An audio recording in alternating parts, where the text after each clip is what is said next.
be a professional triathlete. It's a tough occupation. I'm up at 5:30 every morning. I'm at the pool, churning out 7,000 yards. Bang, on the bike, 5 hours minimum. Being able to get that 70, 80, 90, 100 mile weeks in without breaking. Home. Hi darling, how are you? Remember me? I'm your husband. My sport poses huge challenges on a family. Bye, I'm always in and out the door and travel, and so physically and mentally demanding.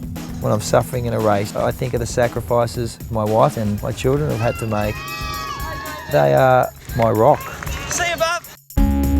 When you're doing an Ironman, you do a 112 mile bike ride, and you have a marathon ahead of you. I'm pushing my body to its absolute limits. I'm racing some of the fittest, fastest guys on the planet in the toughest conditions.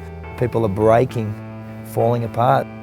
It's crazy. What we do is absolutely nuts, but that's the drug. That's what brings us to Ironman racing. I love what it forces me to do, what it makes me learn about myself. That's my motivation, whether that's a triathlete or a family man, being the best I can be. When I came to the sport of triathlon, I got on a roll, started winning races, and I won my first World Championships in 1997. I arrived. Chris McCormack, World Champion! But my dream as a kid was always Hawaii, always Ironman. My mother had passed away of breast cancer in 1999, and I'd made a promise to her.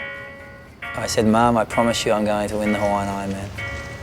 The top scientists, they told me I was this short course specialist and a lot of power but not a lot of endurance. They told me you'll never, ever be competitive at 8 hours in distance. It's just not in you, you can't do it. You're a dreamer.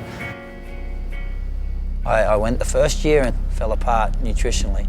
Went back the second year, walked to a 9:36 finish, 70th place, was humbled and humiliated. And I'd get to Kona and fall apart and fall apart. You know, I'd watched this race as a kid. I wanted this more than anybody. I hadn't got the title. I was going to go down as the best triathlete in history never to win in Hawaii. In 07, it was crunch time, race morning. You know, I looked at myself in the mirror, said, this is it. You know, just be courageous and catch me if you can. This is my run for the title.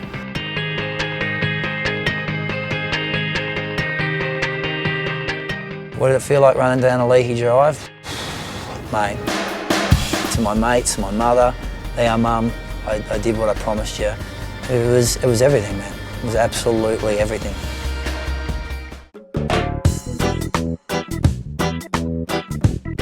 You tend to have this love-hate relationship with the big island of Hawaii as a triathlete.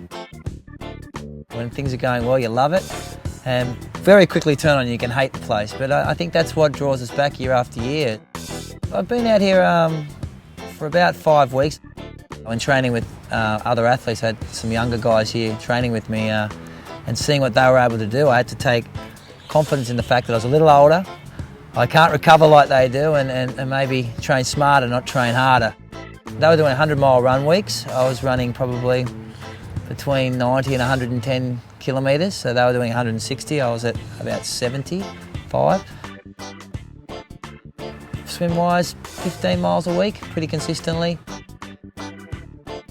Bike-wise, I matched pretty much what they were doing. I just dropped one intensity set, but I was doing about 600 miles on the bike. In the heaviest block of work, anywhere between 400 and 650 miles.